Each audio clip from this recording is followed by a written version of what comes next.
Assalamualaikum warahmatullahi wabarakatuh. Kembali lagi bersama Ramai. Nggak bosan-bosan menemani kakak semua untuk mewujudkan rumah impian keluarga. Di acara kali ini, acara Ngopi Ngobrol Properti. Ya, apa kabar sahabat-sahabat semuanya? Semoga sahabat tetap sehat selalu, dimudahkan segala urusannya, dan dilancarkan rezeki yang berlimpah barokah. Amin ya rabbal alamin. Ya, hari ini Rama akan memberikan tema tentang podcast kali ini, yaitu tentang apa? Ayo coba tentang apa? Yaitu tentang gak jauh-jauh dari rumah, yaitu tentang KPR. Iya. Apa itu KPR? Pasti teman-teman semua sudah banyak yang mengetahui. KPR adalah kredit kepemilikan rumah. Ya. Dan kali ini KPR kali ini kita berhubungan dengan generasi Z, ya, atau disebut dengan Gen Z, ya. Nah, kali ini juga kita akan ngobrol, bahas tuntas tentang KPR mengenai Gen Z, ya, dengan narasumber kita yang kali ini narasumbernya adalah seorang The Woman, ya. Kali ini The Woman ini ada pengalaman, ya, di bidangnya, di bidang perkaperan, di bidang perbankan, di bidang proses tentang pemberkasan KPR, semuanya ada di situ semua. Dan siapa lagi? Kita sebut aja Mbak Elisa Larasati. Ya. Apa kabar Mbak Elisa Larasati? Ya, salah. Kenapa boleh panggilnya Mbak Elisa, Mbak Eca nih? Bebas, kalau mau aja dipanggil apa aja boleh. Oke, biasanya dipanggilnya Mbak Eca nih. Iya, betul. Ya, semoga Mbak Eca sehat selalu ya. Amin. Amin. Ya, Nah, siap. penonton kita ini sekarang adalah banyakkan generasi Gen Z nih, Mbak Eca. Mantap. Generasi Betul, Gen Z Gen yang lagi Z. cari rumah pastinya. Benar kan? sekali. Nah, pengen tahu nih tentang gimana sih caranya memiliki rumah ya untuk generasi Gen Z nih. Jadi ada beberapa nih pertanyaan-pertanyaan yang mungkin terbesit di generasi Gen Z ya. Nah, salah satunya apa pertanyaannya? Nih dia. Ya, pertama adalah kenapa sih banyak Gen Z yang belum kepikiran punya rumah gitu? Ada dalam arti kata masih entar dulu deh gitu. Punya rumah entar dulu deh. Punya rumah entar dulu. Ya itu. Iya. Kenapa begitu ya? Betul banget, Ah, Pak coba. Rama. Sebelumnya pasti banyak banget nih Gen Z yang pada nanya atau nggak terlalu kepo. Kenapa sih nanti aja dia beli rumah? Biasanya para Gen Z ini baru karena dia baru masa peralihan dari sekolah atau dari kuliah lulus, otomatis pemikiran kerja ya Pak. Biasalah anak muda kalau habis kerja gajian pertama foya-foya dulu kadang ya. Gaji pertama ya. Gaji pertama.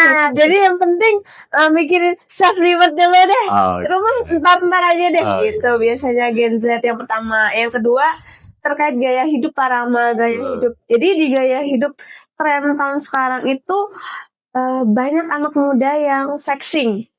apa itu? Iya, flexing tuh kayak sebenarnya kemampuan ya bisa-bisa aja, cuman karena ngikutin gaya hidup temen-temen, yang temen-temen kelihatan finansialnya oke, dia nggak mau dong terkucilkan di lingkungan atau beli duit, punya duit ya buat HP ganti baru, update terus, atau enggak beli pakaian, atau enggak beli makan hangout gitu. Jadi kesadaran untuk menabung jangka panjangnya tuh semakin tipis, sedikit. Karena itu ya, karena ingin dikenal oleh banyak orang, Iya, ingin diakui oleh teman-temannya ya. Iya, betul Pak Rama. Itu ya. Gaya hidup yang berbeda. Yang kedua terkait beban finansial. Selain ada anak yang suka flexing, ada juga anak yang ada beban finansial. Ternyata setelah sekolah atau setelah lulus nggak cuma mikirin diri sendiri, ternyata ada keluarga yang harus dibantu. Oh, Ya, mungkin ini yang bagus. jadi harusnya gajinya dipakai bareng-bareng sama keluarga itu. Kalau itu mulia ya. Nah, ini berarti bagus Iya, ya. Ini udah mementingkan diri sendiri, tapi juga untuk keluarganya. Betul lagi, gitu Pak Rama. Oke, jadi itu ya pengendalanya. Nah, sekarang pertanyaan keduanya nih, seberapa penting sih Gen Z paham soal literasi keuangan sebelum ambil KPR. Jadi dia harus paham dulu nih. Untuk sebelum ngambil KPR, literasi keuangannya. Nah, mungkin Mbak Ica bisa jawab nih. Apa sih yang bisa Gen Z ini bisa paham nih soal literasi ini? Iya, Nah, yang pertama Pak Rama, sebelum Gen Z mau beli rumah itu, Iya. yang perlu diketahui, Gen Z harus tahu kapasiti kemampuan diri dia dalam mengambil rumah. Jadi jangan sampai karena kita udah punya gaji, udah punya penghasilan, kita beli rumah, tapi nggak sesuai dengan kemampuan diri kita. Namanya itu jadi jebakan ya Pak. Bisa kemampuan kita beli rumah harga 1 M gitu. Tapi kita beli rumah yang cicilan per bulannya di luar jangkauan penghasilan kita. Sama aja itu jadi jebakan. Yang kedua, kita juga harus tahu memahami cara atau sistem KPR yang diberlakukan di Indonesia, di perbankan. Ya, jadi kayak mekanismenya gimana, terkait cicilannya, terkait tenornya juga, cara akadnya. Dan yang paling penting adalah harus melek tentang perumahan, baik dari segi developernya, legalitas, terus dari segi rumah. Jadi jangan kita lihat rumah bagus, cukup rumah bagus, akses bagus, cuman kita harus tahu legalitas si developer, legalitas perumahan yang mau kita beli ini benar bagus atau enggaknya kita. Betul sekali. Jadi pentingnya itu begitu ya teman-teman semua ya. Jadi nggak cuma memperhatikan, pengen beli rumah, dapat nih harga rumah murah. Ternyata ujung-ujungnya ternyata nggak dibangun. Legalitasnya nggak benar-benar belum lengkap ya, tapi belum pecah sertifikatnya, IMB-nya belum ada, PB-nya belum ada, dan ini membahayakan buat kedepannya. Betul sekali. Selain itu juga kan literasi keuangannya juga tadi yang Mbak Ica sebutkan ya, jadi benar-benar harus diperhatikan nih, harus sesuai dengan kemampuan. Jadi jangan kita minta yang ekspektasinya besar, ternyata kemampuannya itu nggak nyampe ke sana. Jadi kita bertahap. Jadi harus sabar nih ya, generasi Gen Z ya. Yang penting untuk mencapai titik angka 10, minimal angka 1 sudah ada. Jadi bergerak step by step. Itu lah Betul Bapak. Ibaratnya kalau kita punya budget beli mobil Brio, jangan harap spek mobil Brio kayak spek mobil Pajero. Betul sekali. Harus sesuai ya dengan kapasitas kemampuannya kita semua ya. Nanti insya Allah akan ditambah lagi. Kan ibarat dalam Islam ya, bersyukur insya Allah akan menambah lagi rezekinya yang besar. Saya tahu beli rumah sekarang ini rumah yang kecil dulu. Nanti insya Allah tambah lagi jadi rumah yang besar. Untuk keluarga yang besar juga nanti ya Kak. Amin. Betul sekali ya. Jadi itu ya udah terjawab ya teman-teman semua ya. Nah, terus ini ada lagi nih pertanyaan lagi nih Mbak Ica nih. Nah, banyak yang bilang KPR itu menjadi beban jangka panjang. Emang iya? Nah, atau justru bentuk investasi masa depan. Nah, ini yang membuat segelintir Gen Z ini di benak pikirannya, beban gak sih nanti kita nih ke depannya gitu kan, dengan tenor yang panjang ya kan, atau menjadi investasi masa depan gitu. Nah, ini kita perlu tahu nih jawabannya nih. Mungkin baca. Iya, betul banget para mak. Iya, jadi banyak yang bilang KPR itu beban jangka panjang. Ya, emang iya, atau justru bentuk investasi masa depan gitu. Jadi antara apakah ini sebuah beban atau sebagai bentuk investasi masa depan. Betul banget Pak Rama. Perlu kita garis bawahi, terkait beban atau tidak itu tergantung dengan pilihan yang kita ambil. Balik lagi kayak yang contoh di awal. Kalau kita beli rumah dengan kapasiti sesuai kemampuan kita, ada tolak ukurnya dan masuk, itu nggak jadi beban, malah jadi bermanfaat karena uangnya itu bisa kita gunakan untuk beli rumah.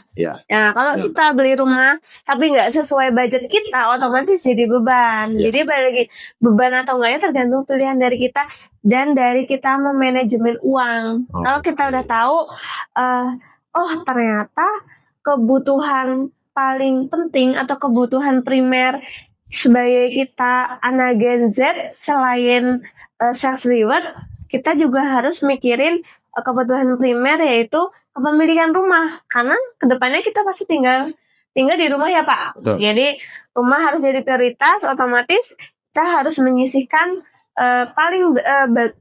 menyisihkan gaji kita paling banyak untuk investasi jangka panjang. Selain di kesehatan, juga di rumah, di Oke. tempat tinggal. Itu dijawab ya bahwa ini Iya. adalah bukan beban tapi Bukan kebutuhan, Investasi. investasi Pak, kebutuhan. Ibaratnya kalau kita nggak makan, nggak minum, pasti kita sangat terganggu masalah hidupnya ya, Iya. susah gitu. Pun ibaratnya kita nggak mengupayakan untuk membeli rumah, kedepannya itu akan jadi masalah atau jadi trouble di masa depan. Jadi rumah hati-hati. penting banget. Hati guys ya. Jadi kita harus perhatikan juga tempat tinggal. Kenapa? Karena tempat tinggal adalah tempat yang nyaman buat kita istirahat, buat kita berpikir lagi untuk mengejar masa depan lagi ya. Jadi jawabannya adalah bukan jangka panjang, bukan beban jangka panjang, tapi adalah investasi masa depan. Jadi berpikirlah untuk investasi, jangan jadikan sebagai beban. Insya Allah akan dipermudah ke depannya. Tapi jelas harus continue ya. Jadi harus benar-benar di planning di awal ya. Benar-benar planning, jangan sampai telat para kesian. Kalau usia Gen Z kita mau ngajuin KPR, mau beli rumah, itu kesempatannya banyak banget. Dan kalau kita mau beli rumah di usia yang udah menjelang pensiun, KPR itu sangat dipersulit. Bukan dipersulit, pengajuan KPR-nya banyak perhitungan pastinya para Jadi ini malah di umur Gen Z ngajuin rumah itu kesempatan emas banget buat para anak-anak muda yang mau beli rumah sekarang. Jadi untuk beli rumah sebenarnya yang dipermudah adalah Gen Z nih, Gen Z ya, Gen Z. Nah, kenapa? Karena masih muda, peluangnya masih panjang dan perbankan menyukai dengan pembelinya Gen Z gitu. Masa depannya masih panjang ya. Dibanding ketika teman-teman sudah berusia udah menuju 40 tahun ke atas, itu makin berat, prosesnya makin berat dan banyak pengeluaran kos-kos yang juga makin besar ya. Jadi mulai dari sekarang Gen Z sebagai orang muda untuk bisa memikirkan untuk beli rumah. Makin menarik aja perbincangan kita tentang KPR ya. Kita akan lanjut di episode berikutnya, jadi tetap tonton di podcast kita. Oke?